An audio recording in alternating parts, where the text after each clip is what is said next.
हो गई, भगवान से प्रार्थना करती है कि धन्य हो प्रभु, आपने मुझे महाभवर से मुक्त करके आपकी भक्ति से जोड़ने का जो आपने काम किया है, बहुत बड़ा उपकार है प्रभु। पर इस अबला को कोई आश्रय भी तो दिखा दीजिए। इतने में देखती है कि जंगल में कहीं दीप जल रहा, उसी जंगल में छिप जाती है। ब्रह्म मुहूर्त महात्मा लोग जब ध्यान अभ्यास में बैठते हैं तो ये चुपके से जंगल से निकलते हैं और झाड़ू लगाकर जंगल में छिप जाते। प्रातःकाल ध्यान अभ्यास के बाद जब महात्मा लोग अपने अपने सेवा में लगते हैं, जिनका झाड़ू का काम वो देखते चकाचक, आखिर मेरा सेवा को किसने चुराया।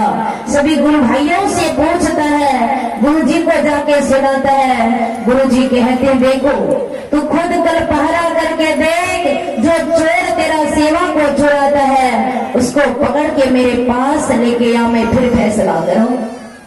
दूसरा दिन ब्रह्म मुहूर्त में सभी महात्मा लोग ध्यान अभ्यास में बैठ जाते हैं, पर जिनका झाड़ू का सेवा था वह छिप के पहरा देते। सबरी जंगल से निकलती है, चुपके से और झाड़ू लगाना शुरू करती है।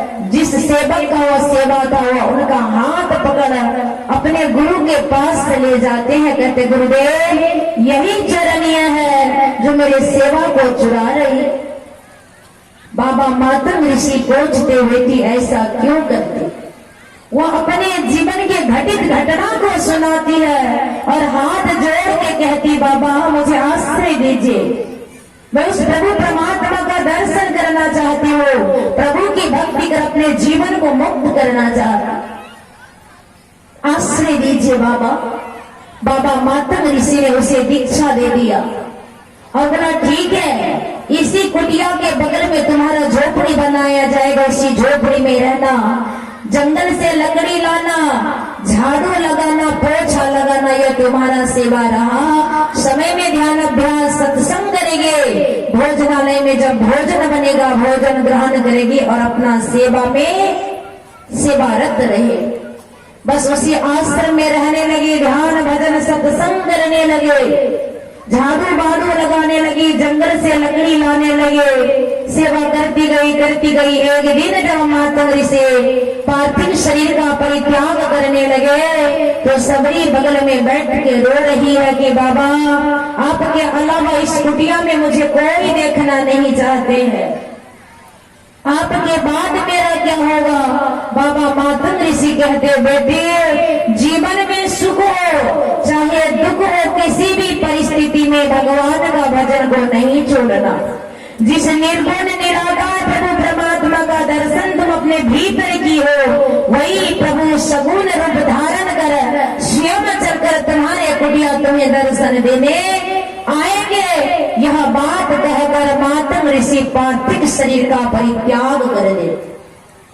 श्रद्धा क्रिया के बाद मातंग ऋषि के शिष्य लोग सबरी को कुटिया से बाहर कर देते हैं। कहते तुम मोसहरनी हो, तुम इस कुटिया में नहीं रह सकती हो और इस पंपा सरोवर का जल भी नहीं पी सकती। सबरी को कुटिया से बाहर कर दिया, बिचारी जंगल के दूर में जाकर वो एक झोपड़ी बनाती है, दूर के सरोवर से जल लाकर पूरा अपने आंगन में पोछा लगाती, फूल बिछाकर प्रभु को निहारती है। कब ऐथिन राम जी पहुनमा राम, कुटिया में बैठी सबरी उचारे सगुनवा राम। प्रभु का सुमिरन कर रही है। एक दिन ऐसा हुआ कि प्रभु श्री राम जी अपनी भार्या के खोज में भटकते सबरी के कुटिया में जाके पहुंचते हैं। सबरी प्रभु श्री राम जी लक्ष्मण को देख हर्ष प्रेम में मग्न हो जाती है। अपने दोनों अश्रु धाराओं से प्रभु का चरण पखारती और कहती कही विधि स्तुति करो तुम्हारे, अधम जाति में जड़ मति भारे, अधम हत्य नारे, तीन महामय मति मंद अगारे। हे प्रभु मैं आपकी स्तुति किस भांति करो, मैं नीच जाति के जड़ बुद्धि वाली हूँ। प्रभु श्री राम जी कहते हैं सुनो। बस प्रभु श्री राम जी बोलना ही चाहते थे कि मातंग ऋषि के शिष्यों को पता चल गया, दौड़ के आए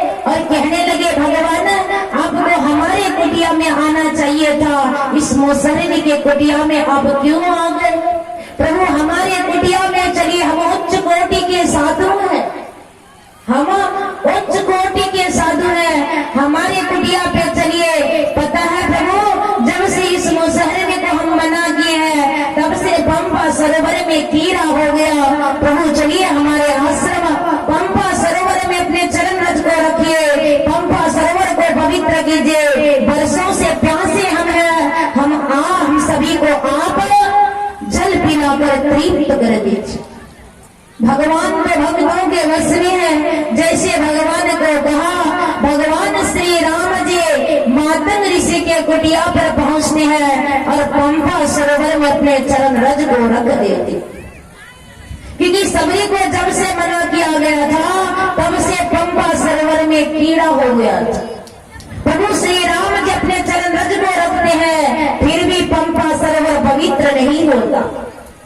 भगवान श्री राम जी कहते हैं, देखो मैं चरण रज को रख दिया, पंपा सरोवर पवित्र नहीं हुए, इसलिए आप लोग सबरी के चरणों में जाकर गिर कर माफी मांगो। जब सबरी अपने चरण रज को रखेगी तो पंपा सरोवर पवित्र हो जाए। माता ऋषि के शिष्य लोग सबरी के चरणों में जाके गिरते हैं, तो सबरी हमें माफ कर दो, चलो हमारे कुटिया पर पंपा सरोवर में चरण रज को रखकर पंपा सरोवर को पवित्र कर दो। सबरी संत है, सरल चित्त के, क्योंकि संत सरल चित्त जगत हिता, जानी स्वभाव सरे, बाल विनय सुनि करी कृपा, राम चरण रति वे संत सीधे साधे, जगत के हितकारी और कल्याणकारी होते।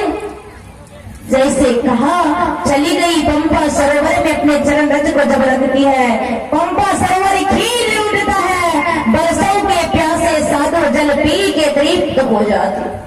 इसी पर किसी ने बड़ा अच्छा ही कहा, पार हुई पत्थर की अहिल्या, चरण धूल को पाने से, पंपा सर भी पावन हो गई, सबरी की चरण छुआने से, धूल तेरे चरणों की सतगुरु, चंदन और अबीर बने, जिसने लगाया निज मस्तक पर, उसकी तो तकदीर बने। हर वस्तु का मोल है लेकिन पर इस सत्संग की ज्ञान का कोई मोल नहीं, बिना मोल के दिया जा रहा है, पर हम आप अभागे उस ज्ञान को लेना ही नहीं चाहते। अंत क्या होता है? पछतैबा पछतैबा रे बेमान, गुरु के विषरी पछतैबा, अरजल हीरामती संपत्ति बहु, सब धन रही जग यैतु यमदूत पछतैबा, पछतैबा रे बेमान, गुरु के विषरी पछतैबा। जो गुरु युक्ति को नहीं सीखता, प्रभु की भक्ति नहीं करते हैं, वो बहुत पछताए। इसलिए तो कहते नाम हरि का जप ले रे बंदे, फिर पीछे पछताओगे। कहा ये नाम हरि का नहीं लेते हैं तो बहुत पछताएंगे, क्योंकि मुट्ठी बांध के आयो जग में, हाथ पसारे जाओगे। नाम हरि का जप ले रे बंदे, फिर पीछे पछताओ।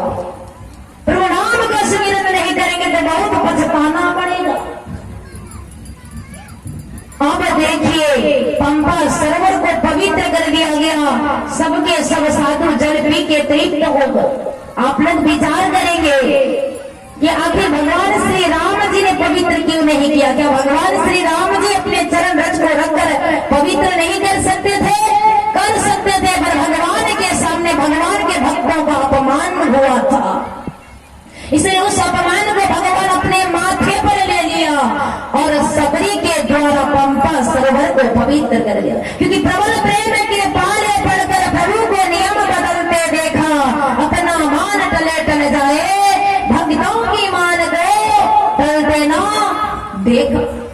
जब भगवान श्री राम जी गौतम ऋषि का पत्नी अहिल्या, गौतम ऋषि के श्राप से सीला बन गई थी, पत्थर बन गई। भगवान श्री राम के चरण स्पर्श पाते ही वो फिर कन्या बन गई।